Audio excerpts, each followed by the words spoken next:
Hey everybody, how's it going? Welcome back to Stylist Meets Vinyl. My name is Chris. I've got some vinyl finds for you guys today. And I know my last video was vinyl finds, but that was my Toronto road trip vinyl finds. And I realized that I have some finds going back all the way to September that I haven't shown yet. And there is a reason why, because I was waiting for one record to arrive and it just kept getting delayed and delayed. So I've got a mixed bag of everything, a little bit of some interesting stuff, some blind buys, some thrift store, yard sale find, and some record store finds. So I hope you guys enjoy this. Let's get into it right now. The first record I'm going to show you is Lazy Bones by Witch. I have to give credit to Dylan at not Lazy Records, at Noble Records for this one. I first saw this. This is a Zambian band, a rock band from 1975, I believe. So they call it zamrock. I first saw these guys on Dylan's channel. He's a big fan of zamrock. I think he's got an original of this one, which is really hard to find. But this is a reissue from Now Again Records, the label. This has a really cool hype sticker on it. I saw it. I'd never heard it before. I read the hype sticker and I'd heard his recommendation and I was just like, you know what? I gotta buy this. So the hype sticker says, actually, I guess I'll let you guys read it here. So, archival reissue of the Prog Psych Zamrock masterpiece from 1975. Quote, electrified by a diet of James Brown, the Stones, and Deep Purple, which were the stadium-filling kings of 70s Zamrock. Their third LP is a garagey masterpiece. And that's from Mojo magazine. I saw that and I'm like, yeah, I gotta get this. It was a complete blind buy. It was a good price and no regrets. This is really cool.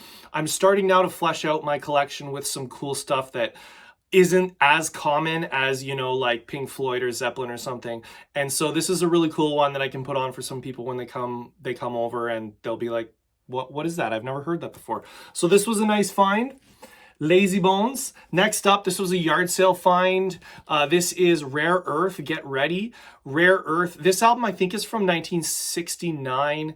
This is off of so the label is Rare Earth, and it was actually Motown Records that wanted to kind of dip their toes in and expose themselves to more like white audiences versus just like Motown, what Motown was known for. So they started a label and they called it Rare Earth, and it's a pretty nice label.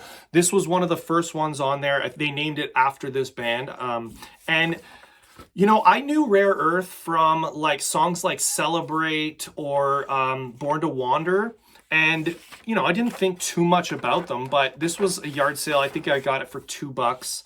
I was like, let's give it a try. This is a perfect example of something that I would never buy in the record store, but for $2, I gave it a spin, and it's pretty nice. It's like a little bit funky, a little bit jazzy, a little bit psychedelic, a little bit progressive as well. So pretty cool. There's a handful of covers on here. So Tobacco Road they cover, Feeling All Right, which was popularized by Joe Cocker, but actually written by Dave Mason from Traffic. And then they also have a side-long version of The Temptations' Get Ready, written by Smokey Robinson, and this one is a 21-minute long version, and it's pretty cool. It's jammy, and so this is a pretty nice find as well. Next up, okay, I made a couple of shorts on YouTube, and I did like this big road trip when I was coming back from visiting my parents, and I hit like 8 or 9 thrift stores in a row, and I kind of brought the camera along, and I found 2 records at the thrift store. Only ended up finding 2. The first one, this is Pet Shop Boys, Please. I'm not a huge, like, I'm not really a Pet Shop Boys fan. This is kind of out of my realm. This is like British synth pop or like electro pop. I don't know. But I did recognize some of the songs that are on here. So this is from 1980, 85, 86, something like that. The big popular one off here was West End, what is it? West End Girls. Yeah, West End Girls. Also, Opportunities. That one, like, I've got the brains, you've got the brawn. Let's make lots of money. Anyways, I don't know what I'm gonna do with this, if I'm gonna keep it. I bought it for $1. It's actually like $20 or $25 on Discogs. It's in pretty good shape, so I'll hold on to it for a little while. We'll see what happens. Maybe I'll purge it somewhere down the line, or trade it in, or you know, I don't know, gift it to somebody maybe. But anyways, that was a cool find. I also found the Isaac Hayes movement on my record store, my thrift store little pilgrimage that I did. The only problem is I didn't realize this is scratched, and so this is going in the garbage. It's no good. So that was a fail. Next, another thrift store find. This is Al Kooper, Naked Songs. Al Kooper, I'd heard the name before. He did that super session with Stephen Stills that I was familiar with. Al Kooper, I think he was a founding member of Blood, Sweat, and Tears, but he only appeared on the very first album and then he left. This album was like, you know, it was an experiment. I didn't know if I would like it, and I have heard it, but I need to, the jury's still out. I need to listen to it again. If anybody has any Al Kooper or is fans of Al Kooper, I would love to hear your thoughts on him. So that was another thrift store find. Another thrift store find here, we've got Billy Preston. I Wrote a Simple Song. Billy Preston is one of the only musicians to ever appear on a Beatles album that was not the Beatles. Eric Clapton was on the White Album, uncredited on the White Album, on While My Guitar Gently Weeps. And then, you know, George Martin, the producer, he played on some Beatles albums. Billy Preston's the only other one. I recognize the name. I didn't know this album. This is like soul, like straight up R&B soul album. And you know what? It's really nice, actually. I'm spreading my wings with a little bit of soul and funk and that sort of stuff. And this was a really nice find. It's in great shape. I bought it for $1. It was, I think this was a win, so that was nice to find. Next. Okay, so this is from the record store. I was digging and I saw this. I read the hype sticker and I was like really curious. I didn't know about it, but so this is Frumpy. The band is called Frumpy. This is Frumpy 2. Frumpy was a German prog rock band, or you could call them krautrock, from the 70s. This was sort of a blind buy. I was listening to it while I was at the store and just like, okay, this is cool. I gotta try it. So hype sticker on here says, reissue of the 1971 German prog rarity featuring Hammond organ, lengthy tracks, and bluesy edge. So this was two things about this. A really nice find in that I discovered this band, I discovered this album. Inga Rumpf is the lead singer of this band, a female with amazing vocals, really great vocals, and they actually they kind of used her name Rumpf, and it was a little bit like an anagram, and they turned the band name into Frumpy. I really like this album. It was a win. There's only 4 tracks on here. Each track is like 8 to 11 minutes long. Just as the hype sticker says, like hard Hammond organ, a lot like sort of Deep Purple, some shredding, like guitar shredding on here as well. Really, really nice find. However, the bad thing is, it's not the best pressing. Like there is a lot of surface noise on here. It's in wonderful condition. Like it's near mint. It is very nice, but it's just not a great pressing, and so it's disappointing for sure. But on the bright side, it was a really nice find, so I'll try to be positive about it.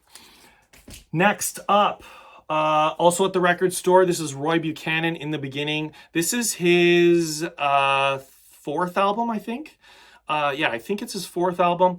This, you know, I've got a few Roy Buchanan records in my collection. He's bluesy, nothing too wild. I think you always kind of know what you're gonna get. They're never expensive, and so if they're in good condition, I pick them up. This was a blind buy, but this is a nice album as well, nice bluesy album. Next, okay, so this is the record I mentioned off the top that I was planning on showing these vinyl finds a lot earlier, but then I was waiting for this record to arrive in the mail, and it got delayed about a month before I finally got it. And I don't know, people might roll their eyes because everybody's has in the past been talking about it, but this is Beatles Now and Then. So this is the 10-inch Spotify version. It's funny, I didn't even know this song was coming out. I got an email from Spotify I guess I had some Beatles in my like liked songs, and they said, as a top artist, a top fan of the Beatles, you get first pick on this like Spotify exclusive.